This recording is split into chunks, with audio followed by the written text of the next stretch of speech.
On fait ensemble les recaps, les reviews de Big Brother, la 3e saison. On est déjà rendu à la 3e semaine. Ça avait bien débuté avec Corinne qui avait gagné le challenge du patron. Elle n'a pas fait de gros moves. La grosse alliance, l'after party, est toujours l'alliance qui mène la maison, la porte qui mène aux archives qui a été ouverte. Donc, on va regarder ça ensemble et on va en discuter.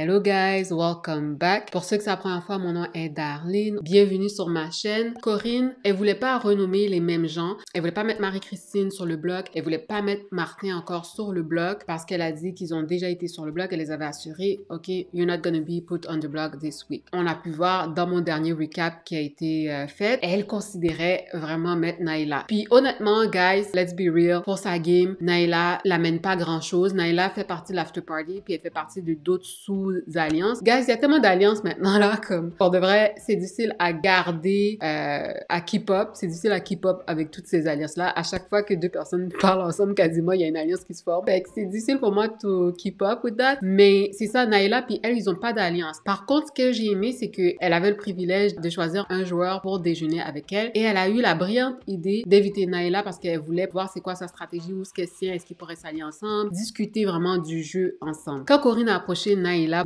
était comme « Oh my God, what's going on? Am I in danger? » Je la comprends vraiment parce que ça sortait out of nowhere. J'ai été quand même déçue. On a vu un peu comment ça s'est passé leur déjeuner, puis ça avait l'air, let's be real, plate, là. Il y avait rien qui se passait d'intéressant. Corinne essayait d'amener la conversation. Elle disait « Voici pourquoi je t'ai choisi. On se connaît pas trop. Je voulais pas te mettre en danger juste parce qu'on n'a pas d'affinité ou on n'a pas discuté that much so far. » So, elle a vraiment été transparente avec Naila. De ce qu'on a vu, peut-être qu'il y a des footages des discussions, peut-être qu'il y a un bout de la discussion qu'on n'a pas vu qui serait pertinente, je sais pas. Mais de ce qu'on a vu, le courant, c'était awkward, là. C'était vraiment awkward, l'énergie ensemble. Ils ont pas parlé de grand-chose, comme ça avait l'air superficiel, vraiment en surface. Puis, I get that, tu sais, des fois, t'as des affinités avec certaines personnes, puis t'as pas d'affinité avec d'autres personnes. So, it is pretty normal, mais je trouve ça dommage parce que maintenant, si Corinne a une autre opportunité de gagner un challenge du patron, elle va pas sauver Naila. Moi, je pense que next time, Naila is in danger. Elle aurait dû faire du acting plus que ça, prendre la stratégie un peu d'Anna, lui dire ce que Corinne voulait entendre, lui dire si je gagne patron, je te mets pas en danger,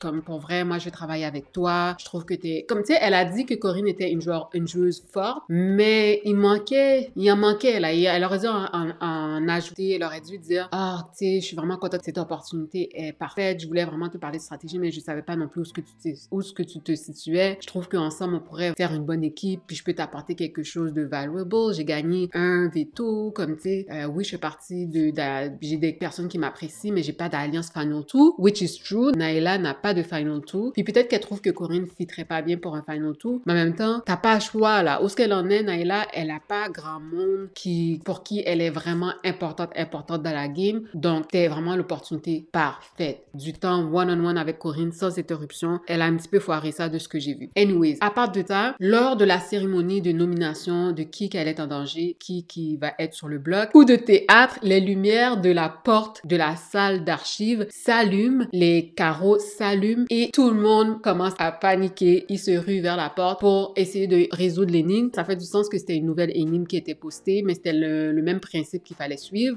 Zoé a pu commencer à mettre ses cubes. Puis j'ai vu que c'était Coco, on dirait, qui a mis le dernier cube. Puis là, il a semblé avoir un peu de confusion. C'est qui avait le privilège de rentrer dans la salle. Mais finalement, ils ont dit, ah oui, c'était Zoé. Ça semble être quand même juste là, parce que c'est lui qui avait mis le plus de cubes, je pense. Coco aussi a mis un cube. Anyways, je suis quand même contente que ça soit Zoé, parce que Zoé aussi se sentait en danger. Après ce qui s'est passé avec Mona qui a révélé que c'était lui le 4e vote pour Ben. Il commençait à douter de l'alliance, des intentions de Mona. Tu vois vraiment que ça l'a affecté. Fait que ça, c'était une belle opportunité pour lui. Avant qu'il puisse rentrer, Alex s'est rué à lui. Alex lui a chuchoté à l'oreille, voici ce que tu dois faire. Il y a des questions sur les anciens candidats. Tu dois aller dans les boîtes. Il faut que les réponses soient dans les boîtes. Fait que ça l'a quand même aidé Zoé, parce que Zoé, une fois qu'il est rentré, il a lu les instructions, puis il a pu aller directement commencer à regarder dans les boîtes, parce que dans le fond, c'est comme tous les scripts qu'ils ont gardés, tous les répliques applique tout ce que les joueurs disent de A à Z, semaine par semaine, jour par jour, comme de A à Z. Fait que c'est difficile de feuilleter ça en une vingtaine de minutes, puis de trouver les réponses quand tu sais pas les réponses d'avance. Le fait que Alex lui a donné cet indice, ça l'a vraiment aidé parce qu'il a pu directement commencer à faire la job, à chercher les réponses. Fait que il cherche les réponses, blablabla. À la fin de tout ça, Zoé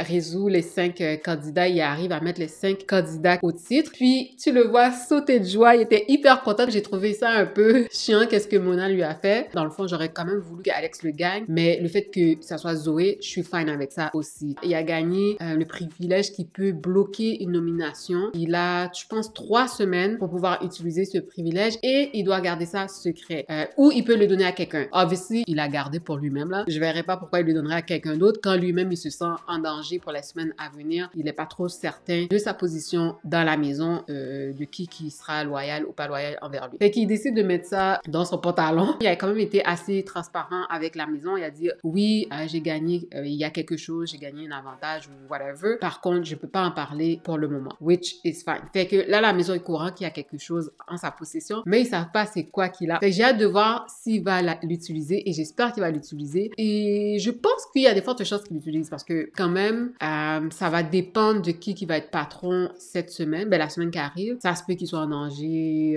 c'est ça là. Fait que ça met un peu plus de piquant. De retour à la cérémonie de nomination, Corinne n'était pas trop contente quand même que le fait que ça s'est passé, ça a interrompu. Qui qu'elle a choisi? Alex.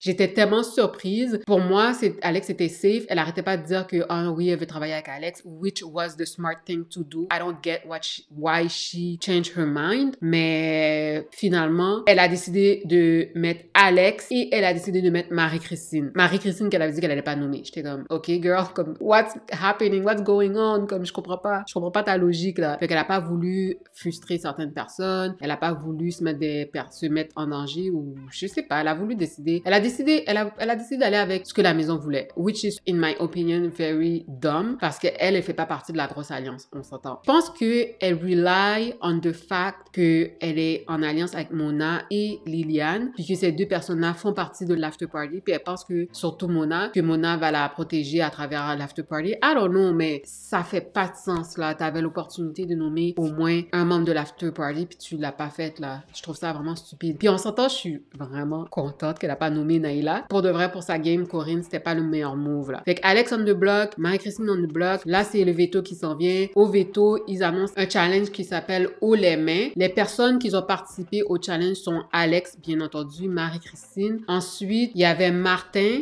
Nathalie et Louis. Donc, c'était Alex, Marie-Christine, Martin, Nathalie et Louis qui allaient participer. Il fallait que les gens se tiennent debout avec les mains vraiment tendues vers le haut. Puis, il y avait comme un genre d'espace avec des boules, puis les boules ne devaient pas tomber. C'était quand même physique parce qu'il fallait que tu gardes tes mains tout le long levées, tendues, qui tenaient les boules, puis tu pouvais pas. Si tu lâchais juste un petit peu, comme il y avait comme 2 portes là, si tu lâchais juste un peu, les boules tombaient puis t'étais éliminé. J'étais quand même impressionnée de Martin. Martin a pas gagné le veto, let's be real, mais il a pas été le premier à lâcher. Le premier à lâcher, ça a été Louis. Ensuite, Louis est pas très physiquement, il a pas l'air hyper fort, fait que ça m'a pas trop surprise non plus, mais c'est ça a été Louis qui a été le premier à flancher. Ensuite, ça a été Martin qui a flanché. Ensuite, ça a été Marie-Christine. Marie-Christine a fait une belle performance. J'étais vraiment impressionnée de sa performance. Elle pensait à sa famille, à sa fille. Elle voulait que sa famille, sa fille soient fière d'elle. Je trouve qu'elle a fait quand même un bon temps sur le podium à garder ses mains tirées en l'air. Elle a fait une belle performance puis j'étais vraiment heureuse, contente pour elle. Guys, je vous avais dit, Nathalie Choquette là, she is really, really strong. Elle s'est rendue vraiment loin dans la compétition. Tu voyais que Alex était en train de struggle. Elle était en train de chanter, whatever, comme elle chantait, puis à un moment donné, tu voyais Alex était comme shut up. Tu sais, il a dit dans le confessionnal, mais je sais que s'il pouvait vraiment s'exprimer librement, là, il serait comme damn. Au début, j'étais comme, c'est une bonne stratégie, elle bouge, elle chante. Puis à travers sa game, tu sais, le chant, c'est sa passion. Elle chante souvent, puis je trouve que ça l'aide quand même beaucoup. She's basically singing her way to the end. Si elle se rend jusqu'à la fin comme ça, là, c'est vraiment, mais vraiment impressionnant. Il avait le côté physique qui devait surmonter, puis il y avait le côté mental qui devait surmonter, parce que je sais pas si c'était voulu qu'elle faisait ça. Ça l'aidait elle, mais ça nuisait Alex. Fait qu'il devait se concentrer beaucoup plus juste pour ignorer, rester dans sa zone, puis pas flancher. C'est Alex qui a gagné. J'étais vraiment contente que Alex gagne, qui s'est retirée du bloc. Nathalie, je suis pas sûre que ça a été une bonne chose pour elle de montrer comment elle était forte physiquement, parce que ça fait juste mettre le target un peu plus sur elle. Déjà qu'elle avait eu une conversation un peu plus tôt avec certains joueurs, avec Jamie, Marie-Christine, c'est qui d'autre? Jamie, Marie-Christine, Martin, puis elle leur disait que, comme c'est sûr qu'il y a une alliance, elle parlait de l'after party, puis elle disait c'est sûr que c'est eux qui vont être éliminés semaine après semaine si ça continue comme ça. Et Jamie était comme, oh my god, she's so smart. Jamie, je la trust pas 100%, je suis pas sûre elle est pas dans l'alliance l'after party, mais elle m'a pas de l'air, je sais pas où est-ce qu'elle se situe vraiment, c'est difficile à savoir, à savoir, c'est ça, fait que, tu sais, elle parle déjà de la game, elle voit c'est quoi le jeu, elle voit c'est quoi la position des gens, c'est sûr qu'elle peut être nuisible pour l'after party. Le fait qu'elle a été si proche de gagner le veto, et moi, je suis pas certaine qu'elle a vraiment perdu, dans le sens que peut-être qu'elle a laissé la victoire à Alex. Est-ce que c'était nécessaire pour elle de rester aussi longtemps? On dirait qu'elle voulait vraiment le gagner. Mais je pense, you know what, guys? Je pense que Nathalie, sa personnalité, c'est qu'elle est quelqu'un qui aime pas perdre. Elle donne sur 100%, elle donne sur 110%. Elle est compétitrice dans l'âme. Puis qu'à un moment donné, elle a réalisé, why am I doing all this? Je pense que c'est vraiment sa fierté et puis son côté combattant. Elle a dit fièrement, c'est pour représenter les personnes plus âgées. On est capable aussi. Fait qu'elle a le drive de participer à fond dans chaque compétition. Mais ça peut se retourner contre elle plus tard. Alex a gagné le veto. Il s'est retiré sur le bloc. Corinne a dû nommer une personne pour remplacer Alex sur le bloc. J'avais peur qu'elle nomme à ce moment-là Naila, mais j'ai été bien surprise. Elle a pas nommé Naila. Il y a eu certaines personnes de l'Alliance de l'After Party qui se sont proposées. Mona s'est proposée. Le Louis, encore une fois, s'est proposé. Ce que je comprends pas, Martin s'est proposé. I was like, Martin, are you for real? You're so disposable. I don't get it. Elle a pris Martin au mot. Qui qu'elle a mis sur le bloc? Martin. Fait que les deux personnes qui sont en danger à être éliminées cette semaine, ce dimanche, sont Martin et Marie-Christine. Très, très whack. Très, très plate. Corinne, ça fait rien pour sa game. Elle fait pas partie de l'after party. Toute l'after party va rester. Les chances que E1-2 gagne le prochain challenge du patron sont élevées.